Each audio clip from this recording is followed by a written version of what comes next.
जय श्री राम।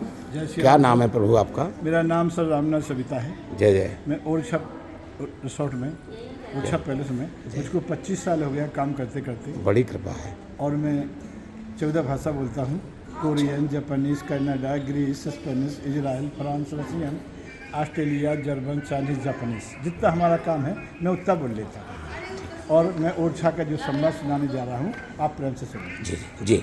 बैठिए सर। जी देखिए सर, यहाँ के जो राजा थे, इनका नाम था जब उत्कर्षा है, रानी का नाम था कुंगनेसी, रानी थी रामभक्त और राजा थे कृष्ण। एक दिन की बात कि राजा बोले, रानी तुम दिन रात राम राम रखते रहती हो, जरा एक बार कृष्णा बोल दिया करो। तो रानी बोली, नहीं स्वामी, आप अपने इसका सुन करो, मुझे अपनी बात करने दो। बोले, वाह, कहती हो कि मैं पतिव्रता हूँ, पति की आज्ञा का उल्लंघन नहीं करती हूँ, और मैं तुमसे कहता हूँ कि एक बार कृष्ण बोले, तुम एक बार नहीं बोल सकती हो, जीवन में कभी नहीं बोलूँगी। तो तुम्हारी भक्ति हम जब समझेंगे जब तुम भगवान को साथ से लेके आ जाओ, या फिर मेरे साथ वृंदावन चलो तो मैं कृष्ण भगवान को लेकर आऊँगा।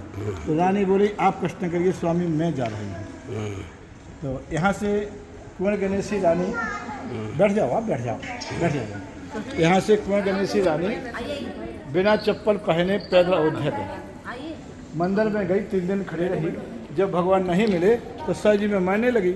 जैसे उसने मायने के लिए छलांग लगाई, वैसे ही भगवान श्री राम 6 साल का बालक बन करके रानी की गोदी में आ गए, साक्षात रूप में, संवत 1631 में। जय जयकार। भगवान बोले, कहिए रानी क्या बात है? बोले, प्रभु आपको ओरछा चलना है। बोले, तो हम तैयार हैं, लेकिन तुम्हें हमारी 3 शर्तें मंजूर करना पड़ेगी। तब बोले भगवान, कौन सी शर्त है? बोले, पहली शर्त तो हमारी ये है कि ओरछा का राज मुझे चाहिए। और भगवान श्री राम ने ओरछा का राज मांगा क्यों? भगवान किसी के राज्य के भूखे तो है नहीं, लेकिन ये बात हम आपको बाद में बताएंगे। जी जी। दूसरी शर्त, यहाँ से पुष्प नक्षत्र में जाएंगे। तीसरी शर्त, ओरछा में जहाँ बैठ जाएंगे दोबारा नहीं उठेंगे। ये तीनों शर्तें मंजूर करके गोदी लिया और चल पड़ी। जब तक पुष्प नक्षत्र रहता था तब तक रानी भगवान को लेकर के चलती थी। जब पुष्प नक्षत्र खत्म हो जाता था तो 29 दिनों ही बिताती थी, यानी 1 महीने में 1 दिन चलती थी। कई सालों में ला पाई। लाते ही रानी ने जो मंदिर बनवाया था भगवान के बैठने के लिए, वो 3 खंड का बनवाया था। इसलिए बनवाया था, राम मंदिर के बगल से बना है जी, कि वो अपने किले में पलंग पर लेटे हुए दर्शन करना चाहती थी कि हम सो के उठें तो भगवान के दर्शन होना चाहिए। लेकिन लाते उसे ध्यान भूल गया, तो उसने भगवान को किचन में बैठा दिया, यानी रसोई घर में बैठा दिया। जब सुबह उठाने लगी, भगवान बोले, मैं नहीं जाऊँगा, मैंने तय कर लिया था। तो आज वही रसोई घर मंदिर है। सोने चांदी से बने हुए दरवाजे उस दिन थे तो आज हैं। जिस आंगन में श्री राम खेले, आंगन वही है। जब कलयुग ज़्यादा आ गया तो एक दिन भगवान खेलते खेलते काली पत्थर की मूर्ति बन गई। जो बीच वाली बड़ी मूर्ति है, ये भगवान श्री राम ही है।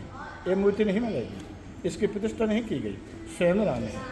जब राम जी काले हो गए तब लक्ष्मण जी की, जानकी जी की मूर्ति बनवा के इनकी प्रतिष्ठा की गई, राम जी की नहीं। राम तो स्वयं हुए। इसके बाद राजा मधुकर शाह के लड़के हो गए वीर सिंह। वीर सिंह ने क्या किया? जहांगीर को बुलवाया था 1 दिन के लिए। तो जहांगीर बोला, मेरे लिए कोई एक नया महल बनाओ तब आऊँगा। तो यहाँ के राजा वीर सिंह ने एक महल बनवाया था जो 12 साल में बन पाया था। 1 दिन के लिए आया था, इसलिए उसका नाम जहांगीर महल पड़ गया। वीर सिंह ने कनक भवन अयोध्या में बनवाया। वीर सिंह ने चित्रकूट में रामघाट के सामने 3 मंदिर बनवाए। 13 भवन ओरछा में बनवाए, जिसमें लक्ष्मी टेम्पल देखने योग्य है। ये सब वीर सिंह ने बनवाया है जी। फिर वीर सिंह के 2 लड़के हो गए, 1 लड़की। हाँ, वीर सिंह ने एक दिन जहांगीर को बुलवाया था। जहांगीर बोला, मेरे लिए कोई एक नया महल बनाओ तब आऊँगा। तो यहाँ के राजा वीर सिंह ने एक महल बनवाया था जो 12 साल में बन पाया था। 1 दिन के लिए आया था, इसलिए उसका नाम जहांगीर महल पड़ गया। फिर वीर सिंह के 2 लड़के हो गए, 1 लड़की। बड़े का नाम जुझार सिंह, छोटे का नाम हरदौल, लड़की का नाम कुंजा। हरदौल छोटा था, ब्रह्मचर्य का पालन करता था, अपने भैया भाभी की सेवा करता था और मुगलों से लड़ने के लिए तैयार था। इस बात की खबर दिल्ली में थी। अकबर के मंत्री की और यहाँ के मंत्री की दोस्ती थी। मंत्री इसलिए जलता था क्योंकि मंत्री का पद हैदर को दिया गया था, इसलिए। सावन का महीना था, कुंजा ने अपने भैया को राखी बांधी। तो राखी बांधते समय हैदर ने कहा, बहन, जब तुम्हारी शादी होगी, तुम्हारे कोई लड़की लड़का होगा, उसकी शादी होगी, तो हम मामा हरदौल तुम्हें ऐसा वस्त्र पहनाएंगे जो विश्व में किसी ने पहनाया होगा। उन्हें कहा, ठीक है भैया। कुंजा जब 18-20 साल की हो गई तो उसकी शादी उन्हें दतिया कर दी, तो झांसी ग्वालियर के बीच में। हरदौल जब 18-20 साल का हुआ तो भैया जुझार सिंह और भाभी चंपावती दोनों मिलकर के बोले, हरदौल अगर तेरी शादी हो जाए तो अच्छी बात है। बोले, भैया फिर तुम्हारी सेवा कौन करेगा? अरे बोले, हरदौल फिर तुम 2 हो जाओगे, अच्छी सेवा होगी। बोले, नहीं भैया। हरदौल बोले, कि त्रेता सतयुग बाद द्वापर नहीं है, अब घोर कलयुग है भैया गए सब धर्म। ऐसी देवरानी यहाँ पे अजी आजकल जो जिठानी से अपने पूजा में कदम। बड़े भैया बोले तुम तो पागल हो हैदल भाई मेरे, छा गए रे हृदय तेरे अज्ञानता, एक से नारी होते हैं सब, हाथ उस बात को नहीं जानता। नहीं बोले सारी आज्ञा से पर रखेंगे, मैं शादी नहीं कराऊंगी। तो बड़े भैया गुस्सा हो गए, बोले हट जा मेरे सामने से। तो राम राजा मंदिर के जस्ट बगल से हरदोल बैठ का बना है, आज ही बना है। हरदोल जाके अपनी बैठका में बैठ गया। इसके बाद राजा ने मंत्री से पूछा, मंत्री एक बात बताओ यार कि मेरा छोटा भैया शादी क्यों नहीं करवाता है, क्या कारण है? बोले महाराज हम जानते तो हैं लेकिन बता नहीं सकते हैं, और बता देंगे तो आप जान से मार देंगे, नहीं मानेंगे।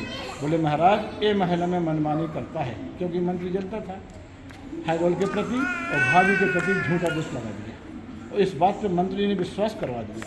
तब जुझार सिंह बोला यही बात बिल्कुल सही हुआ, मुझे विश्वास, और भाई नहीं बैरी मेरा है पूरा बदमाश। तो जाकर के राजा ने अपनी रानी से पूछा चंपावती से, रानी तुम एक बात बताओ कि नारियों में सबसे अच्छा गुण क्या होना चाहिए मृगनयनी, जिससे कि पति की वाणी से प्यारी बनेगी तुरगनी। रानी बोली हे नाथ ऋषि भी कहते हैं कवियों ने ही बखाना है कि नारियों में सबसे अच्छा गुण पति धर्म निभाना है। वाह, तो रानी तुम पतिव्रता हो? बोली हाँ स्वामी, अगर तुम पतिव्रता हो तो जाओ, मेरी आज्ञा है कि मेरे छोटे भैया हरदोल को जहर मिला के भोजन दे। इतनी आज्ञा दे करके दिल्ली चला गया बादशाह से मिलने के लिए। रानी पतिव्रता थी, भोजन बनाए, जहर मिलाया, थाल परसा और नौकरानी को बुलाने के लिए भेजा। उस टाइम पर नौकरानी को बांदी कहा जाता था। तो छींक हुई तो बांदी बोली ठहरिए ठहरिए जी, मैं ठहरिए बस एक पल के लिए, छींक सन्मुख हुई बैठ जाओ, जरा उठ के चलना दोबारा महल के लिए। हरदोल बोले बांदी बकती है क्या, छींक क्या कर सके, चलूँगा अभी मैं महल के लिए, चल के भाभी के दर्शन करूँ शीघ्र बैठने एक पल के लिए। हरदोल तुरंत गए, भाभी को प्रणाम किया, बोली माँ आज तुमने मुझे प्यार भरा आशीष करने दिया है, क्या बात है? बोले बेटा आज हमने तुम्हारे लिए विष भोजन तैयार किया है। बोले माँ मैंने इतना बड़ा अपराध किया कि आप अपने लाडले पुत्र को विष दे रही हैं? बोले नहीं, इसमें तुम्हारे भैया की आज्ञा है और मैं पतिव्रता हूँ, अगर हमारे पिता समान भैया की आज्ञा है तो तुम्हें मेरी सौगंध है और तुम्हें राम राजा की सौगंध है। थाल परस। भाभी ने थाल परस दिया, हरदोल ने उसे खा लिया। जब वो मरने लगा तब भाभी से क्या बोला, बस भाभी हम तो चले और तुमको जय हरि नाम, और भैया से कर जोर कर कहना मेरा प्रणाम।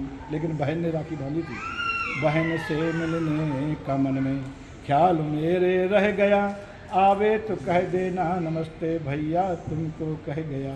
भाभी री भाभी देवर चिल्ला रहा है जोर से, एक बार फिर पैर छूना भाभी भैया की मेरी ओर से। इतना कहते कहते हरदोल मर गया, उसके साथ उसका चौकीदार भी मरा।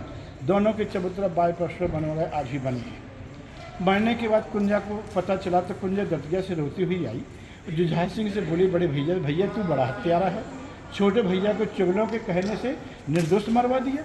जुझार सिंह बोला कुंजा मैं यहाँ का राजा हूँ, मुझसे हत्यारा बोले हट से यहाँ से। तो जुझार सिंह ने अपनी खास बहन को इसी किले से भगा दिया, बेचारी रोती हुई दतिया चली गई। जब दतिया में उसकी लड़की की शादी हुई तो दतिया वाले बोले तुम्हें निमंत्रण देना ओछा जाना पड़ेगा। बोले मैं उस पापी के द्वारे कभी नहीं जा सकती हूँ, जाना पड़ेगा। निमंत्रण देने के लिए आई तो जुझार सिंह बोला जौन तेरा भैया उसके दरवाजे पर जा, उस दिन तो हत्यारा बोल रही थी, आज तेरी लड़की की शादी है तो निमंत्रण लेकर के आ गई। तो जहाँ हरदोल जले थे उस चबूतरा के पास भी रोने लगी, बोली भैया तुमने राखी बांधते समय कहा था तुम स्वर्ग चले गए, अब भात लेकर के कौन जाता है? चौतरा पे कुंजा कह गए, ले आई भैया में न तो कोई काज घर भाने जन का हो, करे को हरदोल समार तो चौतरा अंदर भई बानी। बहन कुंजा क्यों घबरानी, अरे मन कुंजा धीर धार, और न्योते पठवा दइए जो रिश्तेदार, मैं न्योती आऊँगा और भात लाऊंगा। जाओ बहन बेखट के घर में न्योती आऊँगा, और मड़वा के दिन कुंजा घर सामान तो लाऊंगा। कुंजा दत के चली गई। हरदोल ने मरने के बाद यहाँ बानिया को सपना दिया, तालाब से धन खुदवाया, पूरी दतिया के लिए दाल चावल शक्कर घी सोना चांदी कपड़ा सब गाड़ियों में भरवा के भिजवा दिया। गाड़ी चली जाए लेकिन हाँकने वाला कोई नहीं दिखाई दे रहा है। जब वहाँ सामान पहुँचा तो दतिया वाले बोले यार ये सामान कौन लाया, लाने वाला तो कोई दिखाई नहीं दिया। अरे बोले मौके पे आ तो गया, कोई ना कोई तो लाया होगा। वहाँ बारात आ गई थी लड़की की। तो दूल्हा राजा बोले जब मरा हुआ मामा सामान भेज सकता है तो मुझे दर्शन नहीं दे सकता है, हम भोजन नहीं करेंगे। मेरी प्रतिज्ञा है इस बात की। तो पहले दूल्हा भोजन करता था तब बारात करती थी, अब तो दूल्हा सबसे बाद में खाता है। मेरी प्रतिज्ञा टलेगी ना, जो ग्रास भोजन का तब पर खाऊंगा मैं। जबकि मामा जी हरदोल के नैन भर 10 पर, फिर हरदोल वहाँ मरने के बाद जिंदा हुआ। जो नेंग मामा देता है वो नेंग दिया, बारातियों को दर्शन दिए और बहन से कहा, बहन तुम मुझे हम नहीं बुलाना, भैया मैं तुमसे एक वरदान मांगती हूँ कि जिस बहन के भैया ना हो उनके घर तुम जरूर जाना। बोले ए मस्ती तक कहते कहते हाँ तो अंतर्धान हो गए। इस सारी कहानी उड़ीसा की है, तो शॉर्ट में मैंने आपको बता दिया सर। जय जयकार। लाइव शो में दिखाते हैं, जिसका फॉरनर का टिकट है 600 रुपये का, इंडियन का 2 250 300 का होगा। लाइव शो होता है जो मैंने आपको सुनाया। अच्छा, अच्छा। तो पूरा सुना दिया मैंने। ये महल में होता है, हैं? महल में होता है। है।